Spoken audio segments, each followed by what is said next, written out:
Are you kidding? I was trying to get out of the way before we started. Missed that opportunity. I mean, my goodness. You're gonna have to do some more editing on this one, buddy. No, we'll be good. As long as we have no tech fails this time, we'll be fine. How we doing? How's your mentals? Good. I'm happy with the fact that I've kind of gotten in a spot with the training right now where it's just kind of like a good dark place What do with you like mean? what can I do to make myself suffer for a short period of time and then get out and then move on. So trying to condense the workouts, like personally one of my favorite things about the 1x20s is you're done in 25 minutes, 30 minutes, and you're dead. The bad part is it probably takes another 25, 30 minutes for me to like recover enough to do something productive. But I don't have anything like particularly that I'm training for just besides like general health right now and trying to push myself. And I know that if I'm pushing myself in my workouts and I'm physically like suffering or overcoming something very hard, then I can push myself when it comes to whatever computer work I'm doing, whatever business work I'm doing. So that's kind of the goal right now. It's basically just to hammer that grow that willpower, I think would probably be the best way Yeah. to describe it. Do you think, a couple things off of that, do you think that the 1x20s puts you in the mindset of like, wow, it feels really good to get to a point where I want to quit and then not quitting and then going, like getting past that barrier or that wall and the dopamine and the satisfaction of getting to the end of that and seeing the other side of it has motivated you to have that in some capacity every day? I don't know if it's quite that because I mean I'm sure that physiologically plays in, but psychologically, I hate it. Mm-hmm. So it's tough to really dive in there. I think it's more of the fact that's, I guess this does kind of play into what you're saying, but the way I look at it is I'm able to push myself harder in other areas of life if Uh-huh. I'm suffering or pushing myself like that in the workout side of things. Yeah. It's like it's almost like for you at least you're not necessarily training to throw harder, right? So in some facets it's like, okay, I got 10 minutes to just give whatever I'm doing as much effort as I could possibly give until I want to quit and then get to the other side of that and then it's like boom. I probably got stronger, I probably got better, and I most definitely got more resilient. Yeah, it's basically, I mean, the cheesy way of saying it would be like I'm working out my willpower or like working out to improve my. No doubt. That's kind of what I do on the weekends, essentially. Like especially on Sunday, if I decide to be a couch potato and watch football, I'll watch the 1 o'clock games. And by the time the 4 o'clock games start, I'm like, I got to do something. And I'll go to the gym and get on the row machine for 20 minutes and just give it everything I got. Or maybe I'll go for a run and do some push-ups with no breaks, essentially like make myself get to a point where I want to quit and then just not. And then I'm good. Like I'm satisfied. I can sit there the rest of the day and be a couch potato again and feel like good about it. Yeah, something to it. How are Uh, you? How are your mentals? Really good, actually. Love that. I say actually like I haven't been, but I'm really good. I feel good. I've been doing a better job. We kind of talked about it today in the Bible study a little bit, but prior to that, prior to what we talked about today about like praying being your first response and not your last resort, I have implemented a prayer first thing in the morning, which I've never done in my entire life. And I truly believe that that has brought me some peace in a sense, slash, like it makes me feel like I'm not really, I guess it's peace. I'm not really like worried about my future or my life or the house situation or job situation. It's just like, I'm grateful to have another day and I'm going to give it everything I got and enjoy it along the way, essentially.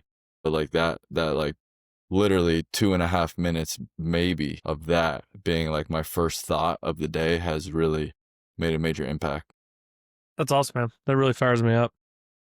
Yeah. So, which is why I think are you kidding? I got a little tickle, man. It's bad. So God I'm gonna try to bless. mute myself and stuff, but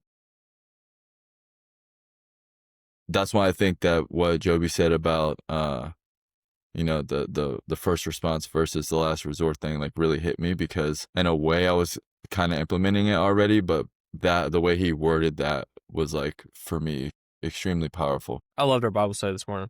I love it every week, Yeah. but I thought today was especially good.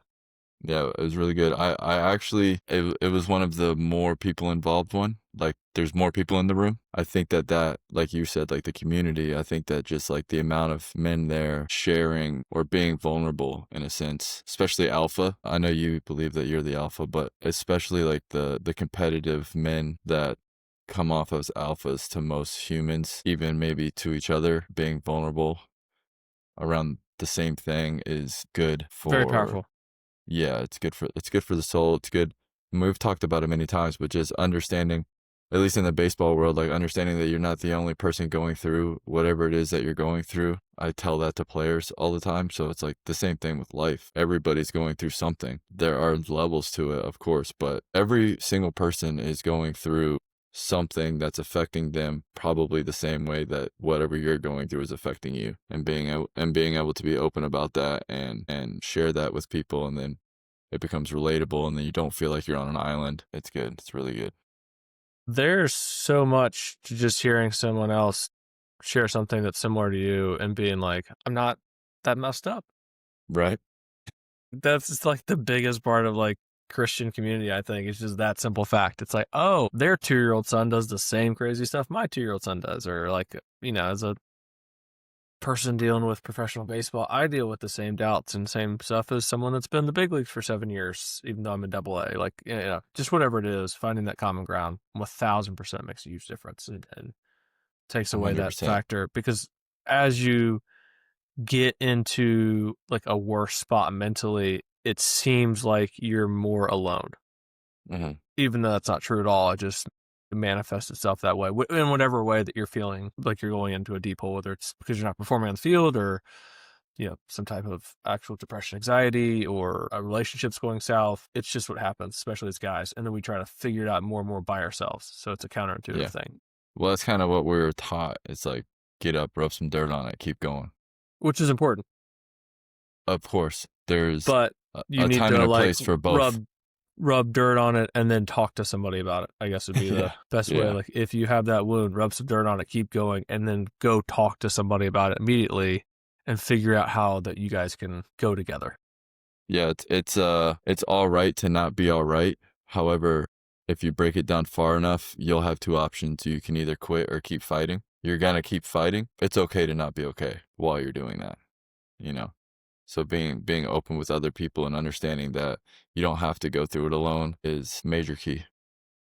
One thing I It's did want like to touch on, go ahead. no, no, no, go. As I said, one thing I did want to touch on from what we talked about is using fear as motivation. I think we might have mentioned it before, and we kind of talked about it, and it goes into your whole thing of your greatest strength could be your greatest weakness and vice versa. So if you're like fixated on the fear and it is actually driving anxiety, that's probably not going to be a good source of motivation. But if you can harness it the right way and like kind of frame it and put it in the right box, what could be more powerful? Nothing. But like you said, it is an extreme motivator, but it is also a crippler if you allow it to be, Yeah, you you know? have to be able to like be able to push that button when you need it. So for instance, like with what I'm talking about, for that 15 minutes, 30 minutes, or whatever I'm doing my workout for, I have to push that button of getting into a dark place and being like, do you want to let your son down? Do you want to, be unhealthy and be unable to move when you're 55? It's kind of like when you say it out loud, it kind of sounds ridiculous. But it's not even close to Yeah. ridiculous because it's the truth, If you like, can't finish this set, why do you think that you can lead a business? Like, it's just, it's kind of going there and being like, okay, I can push myself to do this. And once I push myself to do this, I realize that whatever other obstacle is in a different part of my life, I can probably push through as well. yeah, it makes And everything that's else that's the not way so I hard. yeah, that's the way I try to harness the fear aspect of it. And then there's just simple things like I mentioned today, like I wear Whoop. I know how much sleep I get every night. I know if I'm behind on sleep, but sometimes it kind of is like, well, do you want to sleep the extra hour or do you want to get up and try to work on these business ventures that you need to be working on and put more time into? Yeah. And it's like, well, I don't want to fail in those business ventures, so therefore I'm going to get up. Yeah, because if you do fail, it's not gonna be because I was sleeping. Right. You know, that was kind There's enough other things going on in the world that could cause us to fail rather than me getting an extra hour of sleep here or there. 100%. Early on in my career, I was told very often that I was throwing too much and that I was training too much or, you know, overworking and not recovering and this, that, and the other. But in my head, I was okay with that being the reason why I didn't make it. I was not okay with not making it and looking back and thinking, man, I wish I would have if I could have just did this, or if I would have Right. just did more of that. If I don't make it because I did too much, I'm okay with that. It's much easier for me to sleep at night thinking about it that way. But you just kind of said something that I wanted to talk about too. Like when you're in that dark place and you're like, you know, if I can't get through this last set or I can't sprint this last half mile, like what makes me think that I can create a business, you know? That is a thought that I've had many times. Like the 1x20s or really any workout where I feel like I'm about to quit or I could easily quit. It's like I always ask myself, like, how bad do you really want it? Because you claim you want it. How bad do you really want it? And that always gets me like past whatever moment I'm in, because there's probably somebody that wants it as bad as you or more, you know. So what are they doing and how are you gonna out want it compared to them, if And the that makes self sense? thought, and the thought, and like analyzing your thoughts to go along with it. Because when it comes to the running thing, you talk about how when you get to a certain point, you're like, oh, when I see the finish line, that's when I kind of turn it on, or that's where I kind of, you know, hit it and go. And I've noticed that in my runs, like the last piece, it's actually from the way I run around the facility, like around the facility, coming back in, it's kind of like grassy, uneven ground. So it's a little bit of a, you know, at that point for me, it feels like a barrier, feels like a speed bump. And I've thought, and I know, and I do think to myself, like, well, I don't quite have that gear that Shane has right now to turn it on. And it's like, I do, I just choose not to. Mm-hmm. Like, that's the reality of it. I could run faster for the next 500 yards, quarter mile, half mile, whatever it is. I'm not going to die if I do it. I'm not going to pass out. Back to your question, I think you said to a few guys today, what's the worst that's going to happen if you keep going? Like, you throw up, maybe? Yeah. Probably is the worst case. The worst thing that could happen is nothing. Best thing that could happen is your dreams come true. So it's an easy decision. So that's where I've been like pushing, like I haven't pushed myself there because it kind of hit me yesterday when I was doing our little made up workout. And I was like, well, that's very telling, because what it boils down to is I don't want to be more uncomfortable for the next 30 seconds or a minute. And when you frame it that way, it's kind of like, ooh, Yeah. that stinks. That sucks. So like when you like, I'm calling myself out there. That's not fun. No. I I love it. I also I haven't told you this in person yet, but I think that the direction that your workouts and training are going right now, with because you've experienced what you're experiencing right now about like how important hitting that wall and that barrier is and how it makes you feel, and understanding the value that that has on an athlete, that it may not necessarily make them throw harder or hit the ball further, but it can most definitely affect their mentals in a positive way, and how important that can be. And I can see that getting into like how you are making the programs and what's going on with them, even like the skipping stuff, you know. So although skipping sounds like it's extremely easy to everybody listening, Go go skip a skip third of a mile. yeah, go skip half a mile or a quarter mile and let me know what you think about skipping. But I can see like that starting to transform your programming and your workouts. And for me, those are my favorite workouts. Like It's a even balance. today, the 1x100s that I did when I was doing the squats, it's like I could just do the 50 like we've been doing, but I'm at this, like I felt the feeling of like, thank God I only have one. And so that made me go do the other one. You know, like I felt like a sigh of relief that you're like, no, no, no, just the one. I'm like, well, now almost the same with the extra credit that day. It's like, well, now I have to go do the other one because I just thought to myself, like, what a relief. And you're trying to give me COVID through the computer screen here or what? You and your propaganda. Yeah, that's definitely, it's something I did want to talk about. So it transitions well into that piece with the programming and where I see things now. It's really nice having the minor league guys in, not because they're high level athletes, but because we can control the whole offseason. There's not 100 other things going on. And it's not like, oh, I have 3 weeks where this kid isn't like seriously throwing a baseball. So being able to put the time in and be like, all right, like at the beginning of the offseason, we're going to do a few things that like try to break you down. Like the workout that Felix and Doug did today while fasted, the one that we did, the same workout that we did while we were in the middle of fast, like it breaks you down. The fast itself mentally breaks you down. The 1x20s, the 1x10s, the 15s, 1x10s, like breaks you down. And when you come out of that, it's no different than like working out your muscle. Like you break it down and you come back stronger. Having that piece, and I've read things before where I was like, well, kind of, the training effect isn't perfect and the training effect doesn't make you throw harder and all that stuff. And you hear some guys I've seen, it's like, well, they flip a tire or something. They're like, well, day one I did like half a rep, and then 3 months later I'm doing 100 reps in a day. It's like, well, but it doesn't really transfer to the mat. You know what I mean? Like it doesn't physically help you throw harder. But I've definitely accepted more of that route. Like when coaches try to do conditioning for mental toughness or do something for mental toughness, this is the response they're trying to elicit. Mm-hmm. What I've realized though is if you as the athlete aren't on board with it, there is no mental toughness response. Correct. So if you're just like trying to get through it and think that your coach is an idiot, you're not getting any benefit from it, even though you're physically doing the same thing. Yeah. No, I can agree with that. I agree with So that. it's a 100%. really interesting, like it's actually like a revelation I've had, and that's a strong word for a bit, but like kind of a light bulb's gone off recently of understanding, okay, when coaches say mental toughness, when they say hell week, when they talk about something like this is what they're trying to get you to do. This is where they're trying to get you mentally, but it's more of like, how do you get the entire team then to buy in on that hell week, that Omaha week, that whatever it is, the whole fall, whatever you're trying to do, so they understand the point that you're making. If you're able to do that, then I think the best thing that you said with this off season, it's like the more you can get in that spot mentally, the way you feel in the middle of a 1x20, the more that you can kind of replicate how you mentally feel on the mound.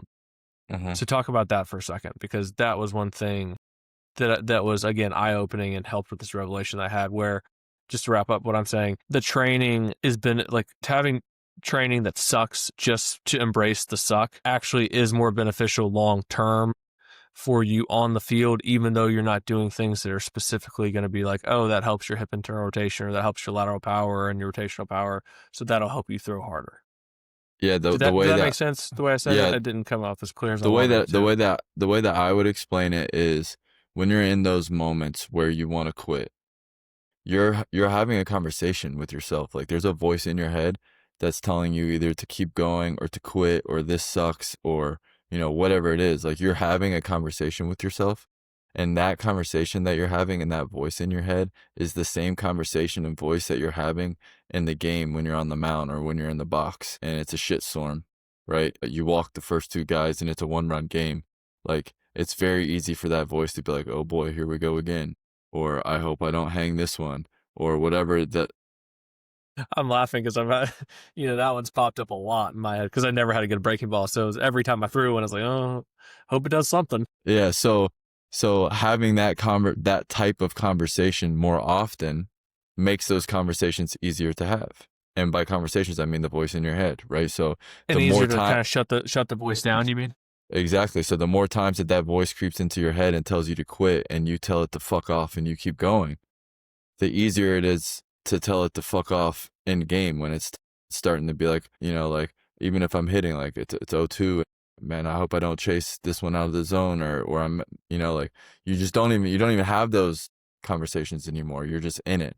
You're in it until it's over. You don't have time for the conversation anymore. And so the more times that you can do that and put yourself in that situation and that conversation with yourself, the better you get at having those conversations. If the only time you ever hear that voice is in competition, how can you expect to be good at dealing with that conversation? You can't. Like the UFC fighter or the boxer that's not pushing themselves to the edge and beyond in training, how in the world could they expect to get out of a situation where they're pinned on the ground and they almost got him in a headlock, and the only thing that's saving their life essentially is like the 1/4 of an inch of their chin that's like under their thing, where they could easily just bring their chin up and and the fight's over. Like, how can you expect to get out of that situation if you've never had these types of conversations with yourself prior to that moment? You can't. It's impossible, in my opinion. That's a really good example. The other thing I would say with the boxing is how, like, you can't get in the ring if you've never been punched in the face. How? What? Because then you're gonna get punched and be like, what happened? Like, you have to know what it feels like to catch one on the jaw and it like stuns you and you're seeing stars, or you're like really disoriented, and then you have to be like, and now my hands have to go up. This is what I have to do. Because if that's the first thing, you're gonna be like, I don't know what's going on, and then it's boom, boom, boom, done. It's and it's similar to like why I enjoy throwing my bullpens tired or after the workout. You know, it's all kind of the same thing where like you do the best that you can do to simulate the mental and the physical state that you're gonna have in a game or throughout the season, so that it's not the first time that you're dealing with that. And your analogy right there with the boxing thing was almost as good as most of my analogies. That was really good. I'm proud of you for Thanks, that. man. I was proud of it when I thought of it. I'll be Yeah, honest. that's good.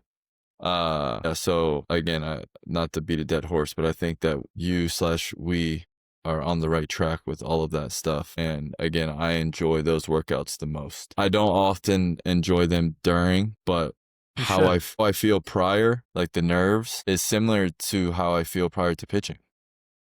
You know, because like you're a little worried. You don't know how good or bad this is gonna go, but you know you're gonna give it everything you got.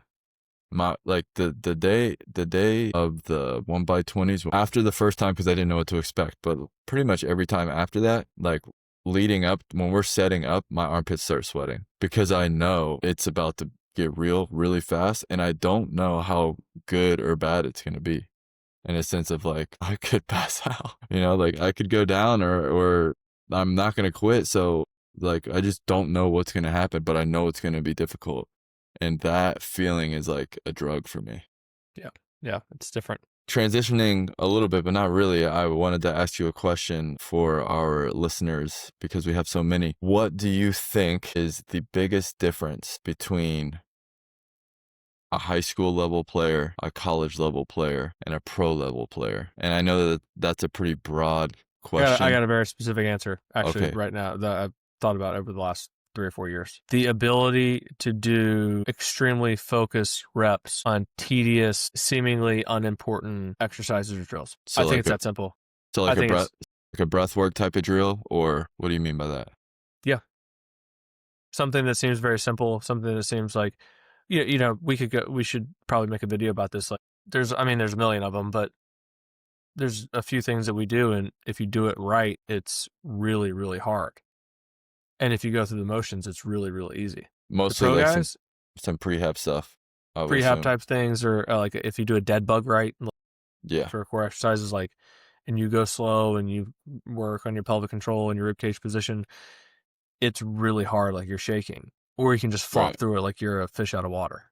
So that's where I think it comes in, like the guys that can come in every day and do whatever those exercises are, or obviously just the ability to transfer that into anything they're doing and have that type of focus is, again, called a JV player who just kind of shows up and checks a box. And some of that is just mental development, right? Like when you were 15, you did not have the same mental focus with every single rep. You shouldn't. Like there's something wrong if you now have the same amount at 37.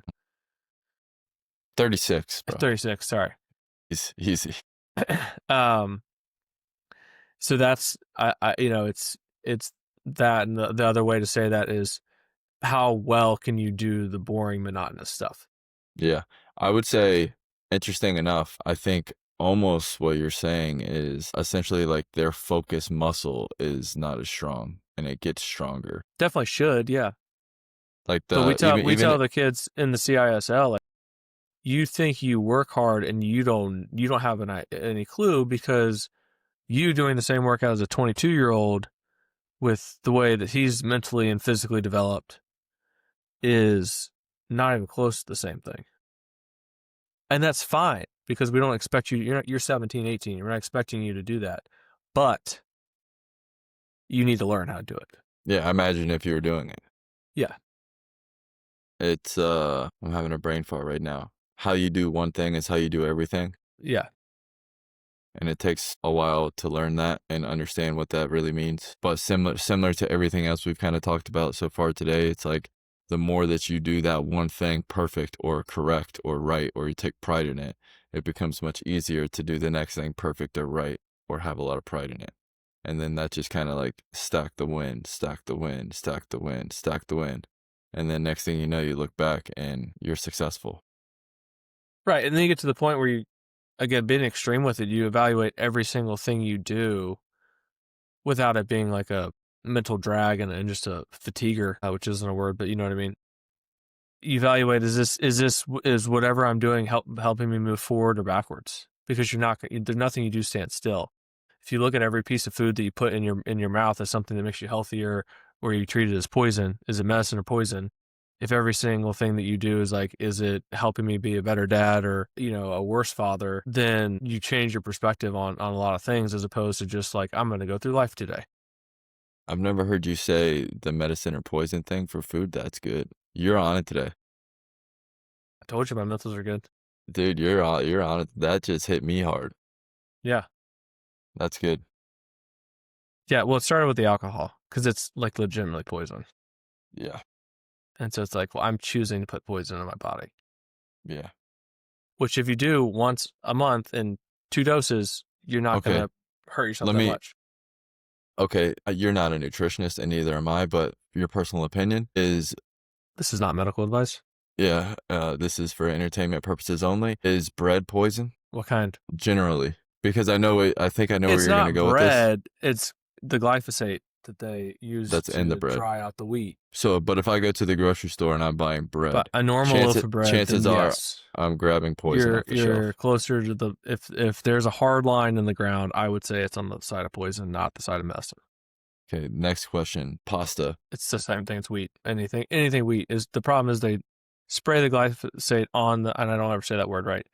Glyphosate, I think is how it's pronounced. They spray it on there to kill the weeds, and then right before they go to harvest it, they spray it on it again because it dries the wheat out instantly, and you want the wheat dried out right before you pick it or harvest it. Okay. So basically, like, I don't know what the time period, but say they sprayed on it on Monday night, and then Tuesday morning it dries out, and then Tuesday afternoon they come through and harvest it. Sourdough bread. Should be good for you. Should be closer to medicine.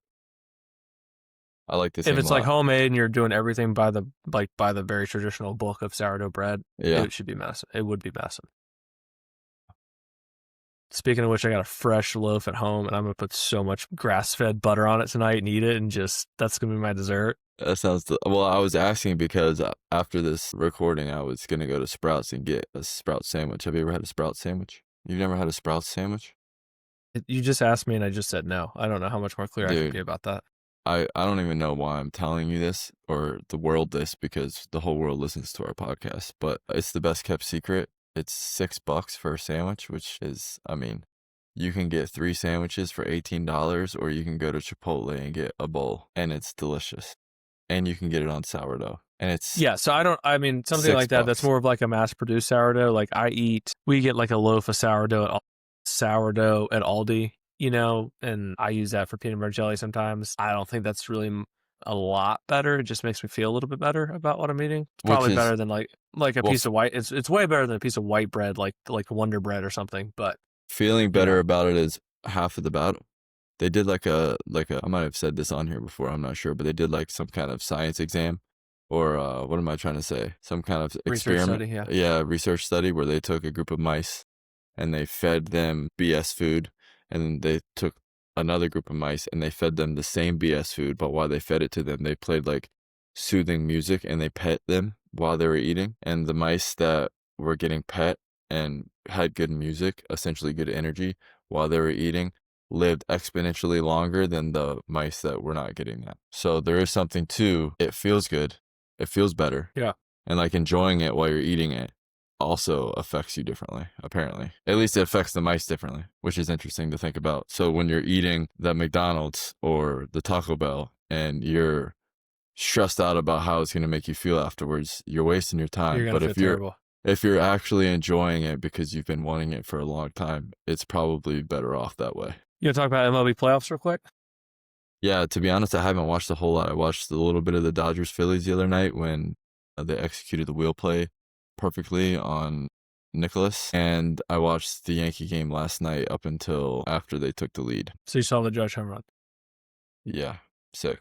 Extremely happy for him in that moment. People don't talk about how difficult it probably is for him to deal with being the captain after Derek Jeter was the captain, and like the aura around what that is and what that means, and then him being the captain now and how much pressure that's got to have on him. And they've been putting pressure on that guy since he showed up. I mean, he had like 3 days in the big leagues and they put the judges' quarters in right field.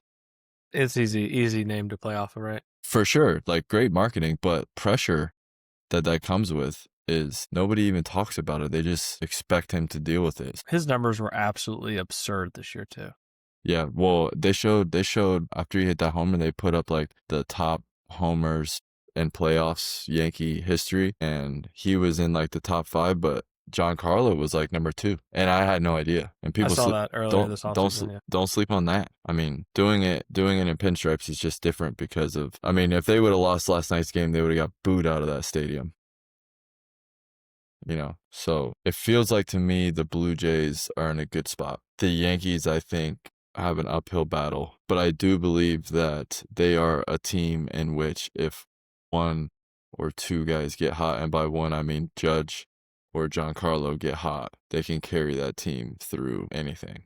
Because when those guys are hot, it's, I mean, extremely special. And if they have one of those guys hot plus 1 more, it's, I mean, I don't think anybody can hang with him personally. But they got to get hot. The playoffs Dodgers, is about who's man. hot. Well, The Dodgers look so complete. the Dodgers always look complete.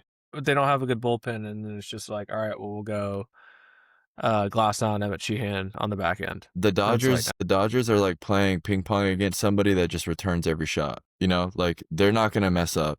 And they hit it way harder than you do. Yeah, they're not gonna mess up very often. They're just gonna kind of let you beat yourself. You know what to expect from them.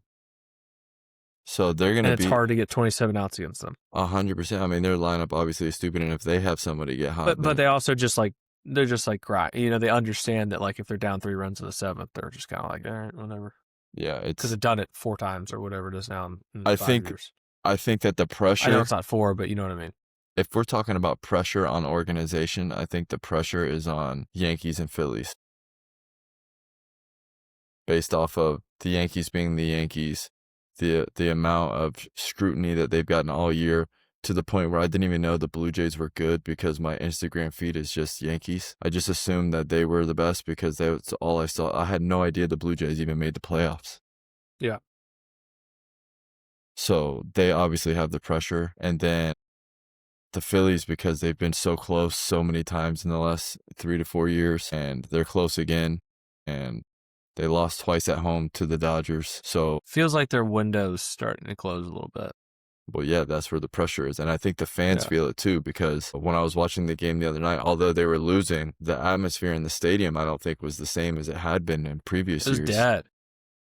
It got dead quick. Yeah. It was like they had I know given what you're up. talking about. It was because those Luzardo and Snell were going at it. It was hype.